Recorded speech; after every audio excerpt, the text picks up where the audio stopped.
Today at Live on Purpose TV, a topic that I'm not very excited about. Bullying has become a huge problem. We've got to do something about this.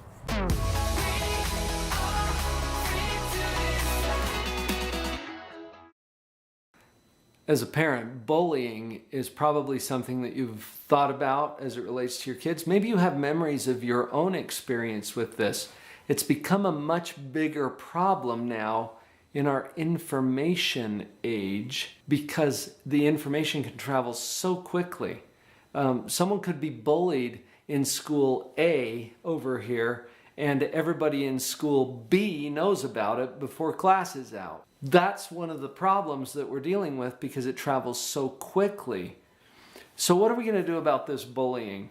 You might notice the shirt that I'm wearing has a logo on it for Nova Principles. I've been involved with Nova Principles for quite some time now. I'm actually one of the founders of the program. And this is something that we've worked on in Nova. For those of you who are unfamiliar with what Nova is, we train police officers and deputies in sheriff's departments to go into schools and teach kids a curriculum that includes some things about bullying. We've also got some of the traditional alcohol and other drug education and awareness that helps these kids to make better choices. One of the distinctions that we make in the NOVA program is that there are different levels of bullying. In fact, if we use that as a general term, let's break it down into some more specific terms. Some kids, maybe all kids, are going to tease each other, right? It's just a normal part of childhood. That's not what we're talking about. We're not talking about the friendly, good-natured, good humor kind of teasing and pranks that can happen as a natural part of childhood. That's not what we're talking about here. When we move beyond that into something that is more mean-spirited. In fact, let's take teasing for a minute. Teasing could be either friendly and playful or mean-spirited, meaning that it intends to tear someone down or to cause them to feel uncomfortable, rather than being good-natured and playful. So mean-spirited teasing. Now I'm going to use bullying as a separate concept that involves either assault or destruction of property or some kind of extortion, like the bully who beats up the kid or holds him hostage for his lunch money.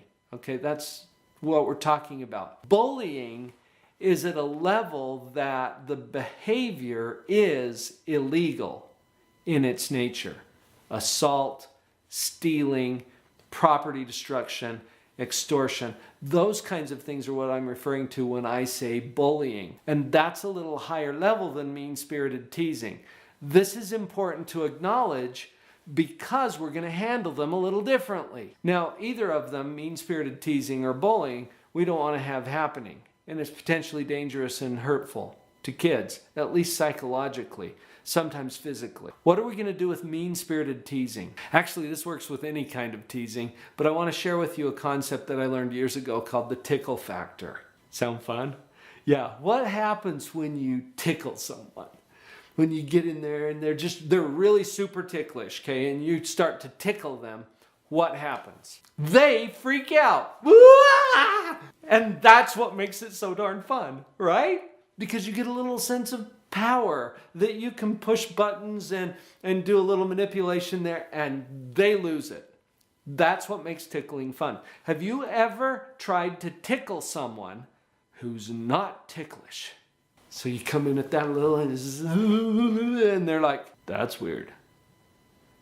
What are you doing? Right? And then you feel awkward because it's not fun to tickle someone who's not ticklish. The tickle factor can help us with teasing, whether it's mean-spirited teasing or even playful teasing. The reason people do it is to get the reaction, right? So to deal with that or to stop it or to discourage it from happening, we simply take away the reaction. We do not respond in the way that they are hoping that we will. That's kind of like paying them off, okay? So with that mean-spirited teasing, and this is not easy, okay? Not easy to take away the reaction, but that's the most effective way that I know to end the teasing. Now let's go to the bullying, because like I said, that is a whole other level. And this is a really troubling problem in many of our schools today. First of all, a little shout out to one of my friends, Jeannie Siscometh, who wrote a book called Bully Proofing You. She's actually got some really nice practical ideas in this book about how to handle bullying. I interviewed Jeannie on my podcast, and we'll put a little link in the description right down there below so that you can listen to what Jeannie had to say. Lots of practical ideas that I won't take the time to share with you here in this video. Here's where I come down on bullying. It's not okay. It is not okay to hurt or intimidate or threaten or steal from or destroy the property of other people. That's not okay. So we need to take a strong stance against that. And my strong personal preference in dealing with bullying is that we handle it head on, that we do not allow it to become the manipulation that it often is in especially our kids' lives. So this involves a skill set of being able to probably first of all break the silence about it. A lot of times bullying comes with threats about telling, okay? Because they don't want to get in trouble, right? But that is exactly the power that we have against the bully, because they are the ones who are breaking the law. Assault is against the law. So is stealing. So is hurting anyone in any way. That's against the law. So who do you tell? Parents who are listening and watching, please be the kind of parent that your child can come to tell you if something like this is going on. And let's have the courage to make it known to the authorities. That might mean the police. That might mean the personnel at the school. We have to make it known so that it can be handled in an appropriate way. That's how we're going to deal with bullying. Now, beyond that, there's a lot of skill sets that we can use in terms of communication and resistance and self-defense. There's all kinds of things that can be learned, and I'm really an advocate of those things. For a child to learn some basic things about self-defense, that just increases their confidence. It makes it less likely that they are going to be confronted by a bully. To have some communication skills that allow them to assertively call someone on their behavior and put them on notice. I remember I was working with a junior high kid not too long ago. There was a bullying situation going on. And we practiced here in the office, we practiced some wording that said, "The way you are treating me is not acceptable. And if it happens again, I will report you." Bullies aren't expecting to hear that kind of a thing. And there's other ways to word it, obviously, depending on the context.